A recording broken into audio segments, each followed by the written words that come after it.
Olá, aluno. Olá, aluna. Bem-vindo a mais uma aula de física.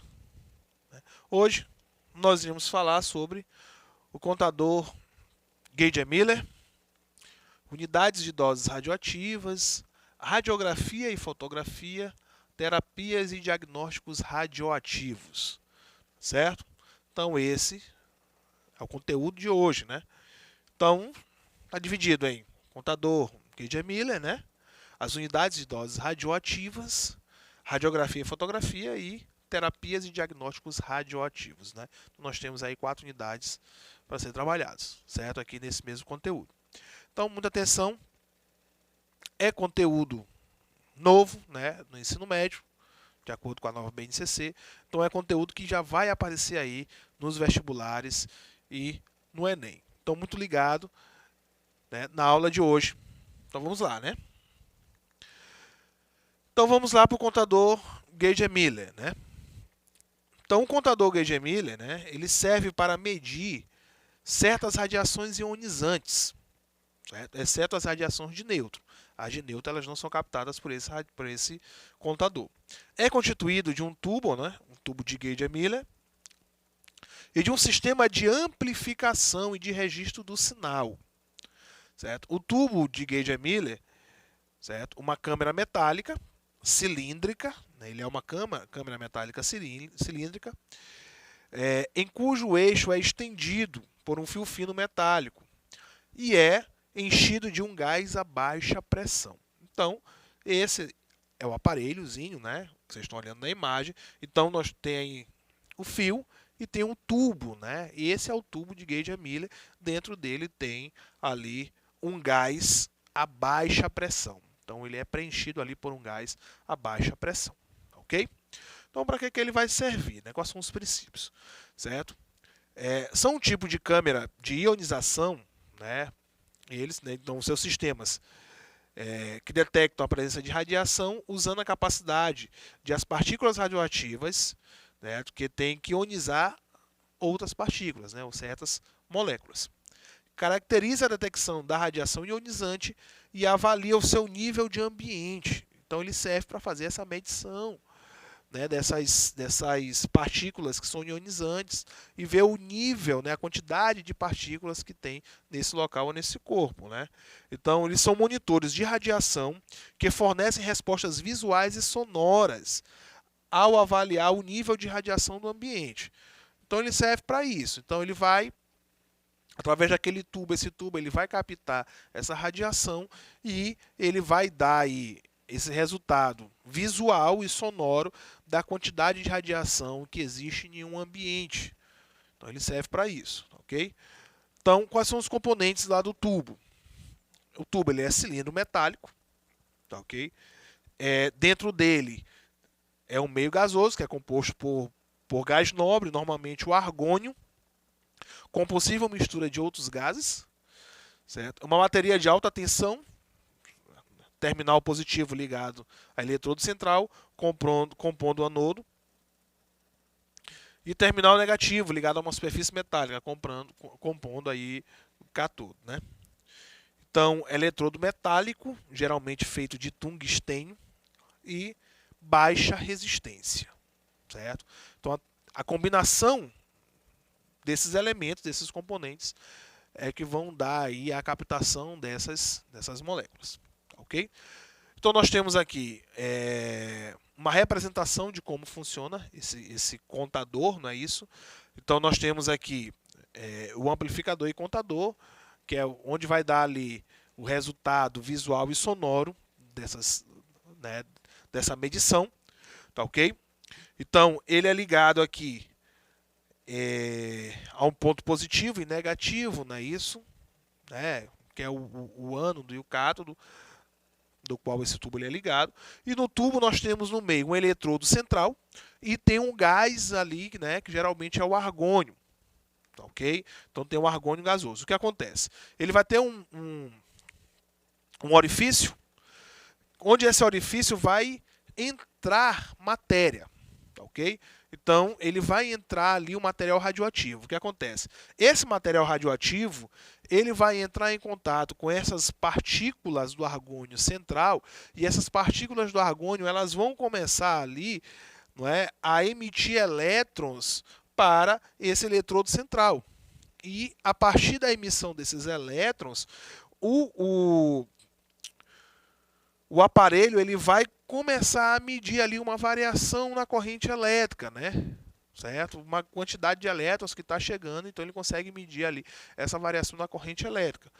Feito isso, o amplificador, né, o contador, ele vai receber essa quantidade de corrente elétrica, ele vai perceber essa quantidade de corrente elétrica a mais que está chegando, e com isso ele vai começar a emitir esses sinais, né? No caso, nós vamos ter ali, né, da forma mais simples, uma válvula que vai te dizer ali, basicamente, a quantidade de radiação que está tendo naquele local, ou apenas emitir os sinais sonoros. A partir do momento que há uma variação muito grande dessa corrente elétrica, os sinais sonoros eles vão ficando mais intensos.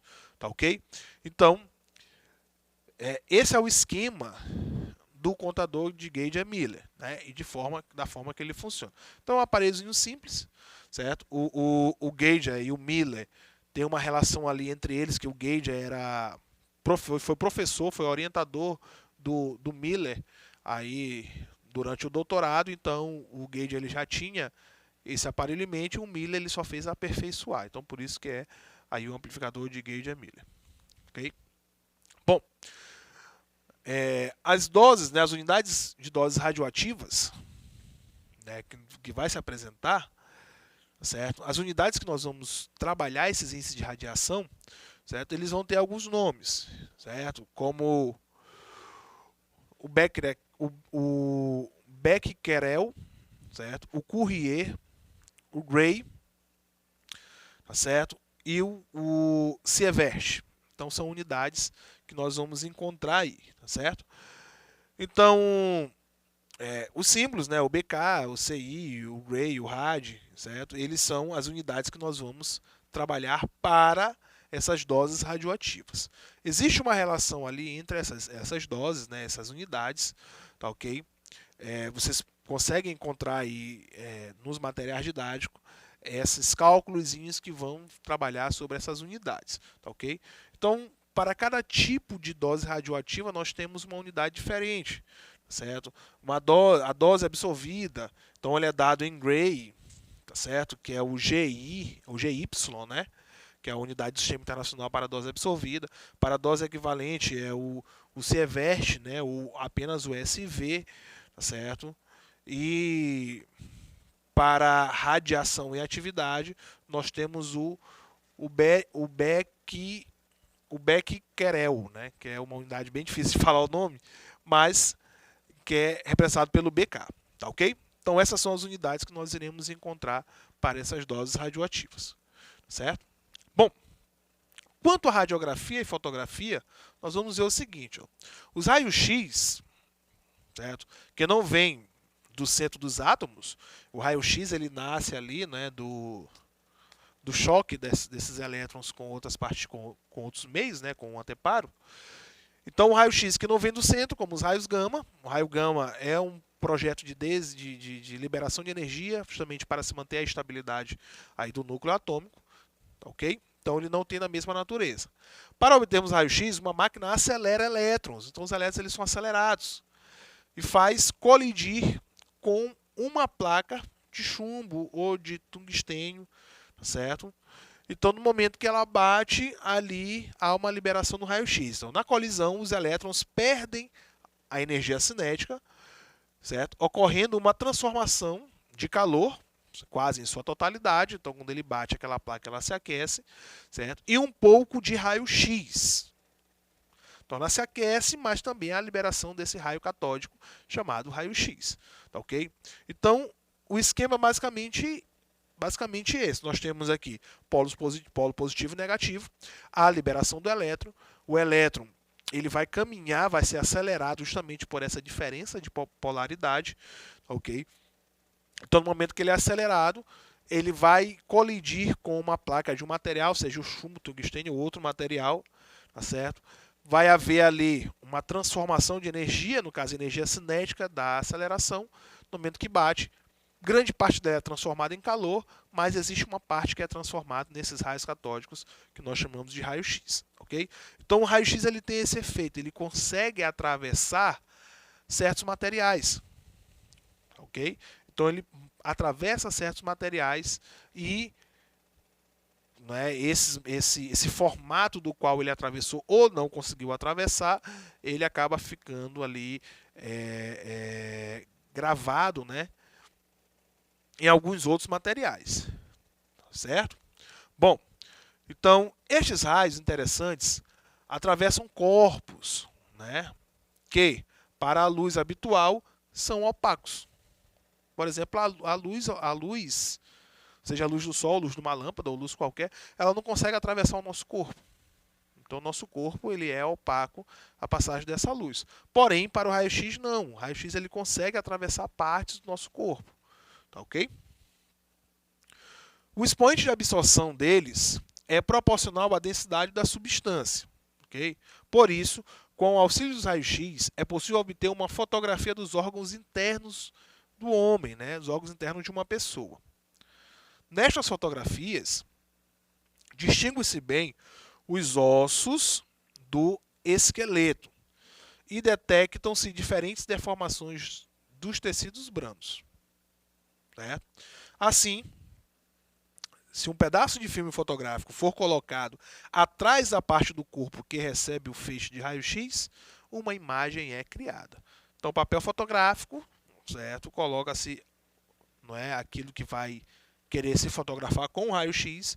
Então, nós teremos aí a formação dessa imagem. Porém, o raio-x, por exemplo, do nosso corpo, ele não consegue atravessar os órgãos, os ossos, né? Eles conseguem atravessar outros órgãos, menos os ossos. Tá ok? Então, nós temos aqui a imagem, né, do que seria o primeiro raio-x medicinal, certo? O Röntgen, né, foi o cara que fez o primeiro raio-x. Então, ele levou um tubo catódico, né, um tubo de Crookes para casa, e ele começou a estudar aqueles raios catódicos que saíam dali, e ele percebeu, né, até meio por acidente, ele percebeu que esses raios catódicos eles marcavam outros materiais, inclusive os papéis fotográficos. Então ele colocou a imagem emblemática, não é? Essa imagem emblemática é a mão de sua esposa, né? Tem um anelzinho aqui no dedo anelar, é a mão de sua esposa e ele deixou ali, né, o raio catódico incidir sobre a mão da esposa e formar o primeiro raio-x, né? Então nós temos aqui não tão nítido, não tão visível como os de hoje, mas nós temos aqui a imagem dos ossos, né, da mão da esposa do Röntgen, tá certo? Então esse foi o primeiro raio-x utilizado para bens medicinais, tá certo? Então essa imagem ela é bem emblemática por conta disso, porque foi um pontapé aí para o avanço desse diagnóstico que nós vamos ver daqui a pouco, né, utilizados para a medicina. Ok? Então, um filme fotográfico ele consiste, né, de um forro plástico que contém uma emulsão de brometo de prata em gelatina, certo? O brometo de prata é sensível à radiação. Os raios-x atingem alguns órgãos, alguns grãos, né, de brometo de prata, transformando-os, né, e formando uma imagem latente escondida. Este processo, né, exposição, ocorre apenas nas partes do filme em que a radiação pode alcançar. Ok? Então a luz visível causa o mesmo tipo de mudança. O desenvolvimento do filme envolve redução, conversão da forma modificada dos grãos de brometo, não é, de prata, expostos para uma forma preta de prata metálica. Certo? O filme contém agora, né, a prata, né, e está, portanto, escuro nas regiões onde a radiação passou, através do tecido. E para a emulsão, né? Então eles, está claro, né, onde a radiação foi absorvida pelos ossos ou dentes. Okay? O filme é, portanto, um negativo a imagem é o inverso do quadro real. Então, muito simples. Tem aquele papel do raio-x, né? Ele é um papel filme, um papel fotográfico. Ok? Então, onde o raio-x ele incide no papel fotográfico, ele vai ficar escuro, justamente por causa, não é, do brometo de prata com o encontro desse raio-x, ele vai ficar, não é, da cor preta. E onde não toca, ele vai ficar claro, tá certo? Ele vai se tornar claro, que é justamente onde o raio-x ele não conseguiu tocar no papel. Com aquilo ali vai formar a imagem. Então a imagem é como se fosse um negativo, tá certo? Dos filmes, né, que nós tínhamos antigamente nas máquinas fotográficas. Então o processo é o mesmo. O processo ali ele é o mesmo, tá certo? Porém, nas máquinas fotográficas, o papel filme ele é sensível à luz, então ele traz algumas informações da luz consigo, uma questão da coloração. E o raio-x não. O raio-x ele não traz essa coloração consigo. Quem vai fazer a coloração vai ser o próprio papel, né? Através do brometo de prata. Ok? As terapias e diagnósticos radioativos. Ok? A medicina nuclear utiliza materiais radioativos para fins de diagnósticos, certo? E também para terapias, né? Por meio de substâncias contendo baixa quantidade de radiação, que chamamos de radiofármacos. Essa especialidade dá suporte à cardiologia, à neurologia, à hematologia, dentre outras áreas, né, da medicina. Alguns termos já se tornaram comuns em nosso vocabulário, tais como radiologia, raio-x, radioterapia, quimioterapia, ressonância magnética, ultrassonografia, tomografia computadorizada e assim por diante, né? Então são termos que nós já conhecemos e utilizam, né, alguns deles utilizam aí esses radiofármacos, né, utilizam a radiação, né, utilizam meios e materiais radioativos para fazer os seus diagnósticos e os seus tratamentos. Ok? O raio-x nós até já falamos, né, desses raios-x, como é que eles funcionam. Ok? Então, os radiofármacos, eles são moléculas ligadas a elementos radioativos, né, que nós chamamos de radioisótopos ou radionuclídeos, né, que são usados no diagnóstico e tratamento de seres vivos, certo? Os radioisótopos artificiais usados nos radiofármacos são utilizados em quantidades de traços, sendo chamados de radiotraçadores ou traçadores radioativos, certo? Eles são usados para realizar o mapeamento dos órgãos, pois eles possuem a capacidade de se transportar pelo corpo e se concentrar em determinados tecidos, certo? Então, serão aqueles tecidos que serão atacados justamente por esses radiofármacos, certo? Assim, eles podem ser usados para duas finalidades: diagnosticar patologias, certo? E disfunção do organismo, certo? E na terapia de doenças, particularmente no tratamento de tumores radiosensíveis. Então existe, não é, ali a radioterapia, que é justamente atacar apenas aqueles tecidos que estão acometidos, né, por essa anomalia. Além também não só da radioterapia, mas da quimioterapia, que também vai utilizar alguns radiofármacos. Ok? Bom, no diagnóstico, certo, de patologias, o paciente recebe uma dose de determinado radiofármaco, certo?